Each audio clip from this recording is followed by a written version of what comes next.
Well, hey everybody. This video is long overdue and I apologize for the delay. I've been tending to some family obligations abroad, and unfortunately, while I was on my trip, I managed to completely kill my laptop. So I was not able to send it in for service until I got back from my trip, and I now have my computer back. Except all the work that I had already done has been lost. So here I am re-recording everything. And I figured since last time it was such a difficult time to edit, I'm going to try something a little bit different today. So today we're going to be talking about the code for G8R. This video is going to be strictly on the code. I am not gonna even do a demo. I want to keep the video as short as possible. So let's dive right in. So first, a quick recap. What the hell is G8R? So if you've been following along, this is a module for your rack. It is a microcontroller-based module, and it's focusing on trigger and gate events. G8R is actually a rewrite or a port of a previous project of mine, also by the same name. And originally the project was done on Arduino on a Teensy using the Arduino IDE. It was a single sketch, about 1,000 lines long, really unruly to work with, and I really wanted to expand it. So I figured I would do this, use this opportunity to try and write something where I could actually use some object-oriented programming principles and put them in practice. And I really wanted to ditch the Arduino IDE because I'm really not a fan. And so another of the things for this project was to move everything to Platform IO. And of course, I wanted to make it easier to expand in the future as well. Okay. And, given that we are using object-oriented programming principles, we gain something out of this, which gives us reusable code. Okay. The easiest way to understand any program, right, is to start by its main entrance into the program, walking through the program, and then figure out from the execution loop. And in the case of the Arduino framework, that is the main.cpp, right?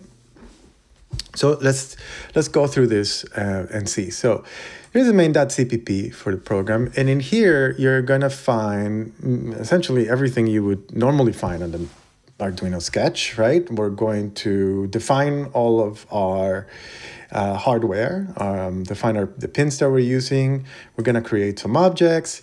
We're going to run a setup function, and then we're going to run a main loop function. You see over here, I have defined a whole bunch of pins, and some of them are being used in some objects here. So gates.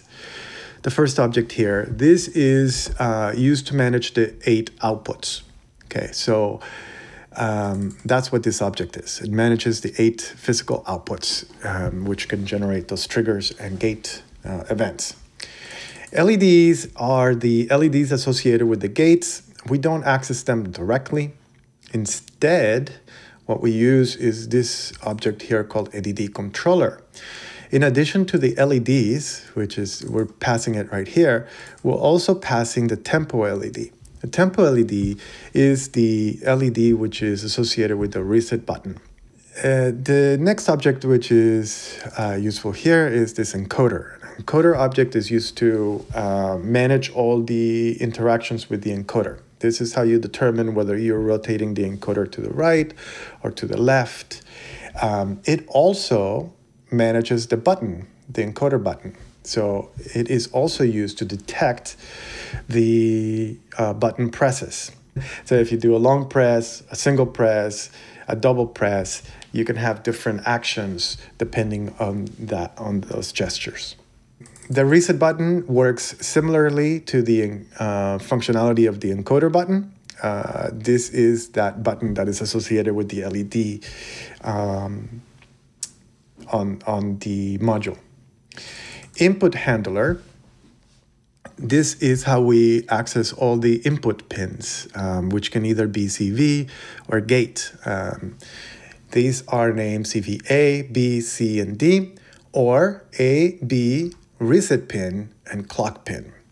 Your clock is probably the most complicated object in this sketch. Probably should be refactored, but you know, it works, so we're going to leave it as is for now. What it does? Well, it does a lot of things actually. It is an internal clock. It can generate pulses based on a given division. It can also detect or set a tempo. It can work with an external tempo. It can handle reset signals. It is specifically used with the first mode, which is clock divisions. It can also utilize a MIDI clock signal, so it works also with the MIDI object. The MIDI object is basically an instance of the 47effects library. Mode selector, its main purpose is to switch the currently running application or mode. Okay, the way this is done is by implementing a design pattern called the state pattern. And the way this works is we have a pointer called current mode. And this pointer points to one of the mode classes, which are these classes right here. When we start up the app in the setup, we make mode selector aware of the various classes for the mode classes. I'll talk a little bit more about the mode classes in a minute. But once it's running, mode selector will listen for long presses. So that's when it goes into its mode selection. And if it's mode selection, it's going to get the current selected mode. And then if you long press again, it's going to go through the mode and do various things. And the way that it switches modes, it's basically by updating this pointer, current mode. State manager is an object which is used for saving and recalling certain parameters to EEPROM, so that we can remember things that we configure on the module. The setup function, there's not much to it. It's just, you know, initializing pins, setting them for read, write, etc. Let me talk through the object lifecycle real quick here. So once we get into the loop, right, and every time, if we are not in mode selection, we're going to basically call on the update method for the object which is currently running, so the current mode. This is what ensures execution of our app on every loop cycle, right here. But if we are in mode selection, what we'll do is we're going to get the new mode, right? And then once we select that mode, then first we're going to execute this teardown function. And in here, we have items which we clean up. And this is to ensure that the next mode does not run into issues. So, for example, if you have defined certain callback functions for MIDI, this is where you would remove them, right? And then the new mode is going to execute setup. Similarly, this is only going to be run once. So if you were to set up those MIDI functions, then this is where you would do it, right here, okay? And then, of course, you know, we swap the current mode for previous mode, and that's how we end up with the running mode. This is how we can change the apps while in runtime. So this is an example of a mode in here. Teardown is the thing that I was talking about. Here's what we would clear all LEDs, for example. We would, you know, undo, like in this particular app, on setup, we set up a callback function for the handle node on, and in here we remove it. And update is what actually happens in the mode.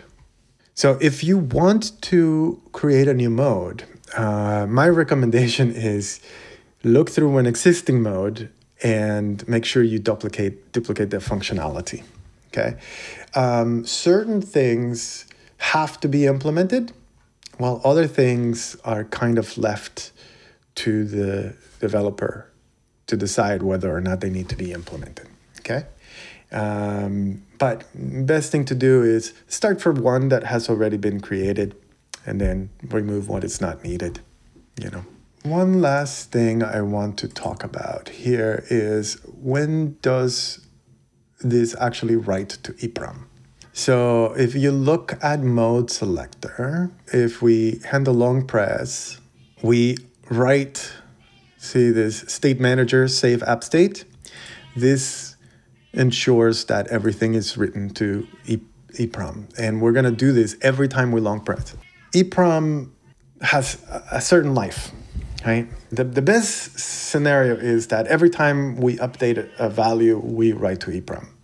But that has a lot of writes, and writes are the things that eventually over time wear out until you can no longer write to the EEPROM. That makes the EEPROM unusable. So to prolong it, only write to it whenever we change from one mode to another. The code is far from perfect, and I recognize that. There's a lot of improvements that can be done. I think that we can make it better. I have extra boards. If any of you guys are interested in building some of this, just leave a message in the comments and we'll figure out how we can get you all set up. So I've gone ahead and included loads of comments in the code. In addition to that, there is some automation happening that automatically generates documentation for us. And I'm generating a PDF document, which can be found in the docs folder. The name of the file is just gator.pdf. So yeah, have a look through that. I've found it to be rather helpful, especially after going through the refactor a couple of times and cleaning up the code. So anyway, okay guys, that's it. Stay tuned. I have more projects in the works, and also be on the lookout for those demo videos for Gator. Okay, talk to you later.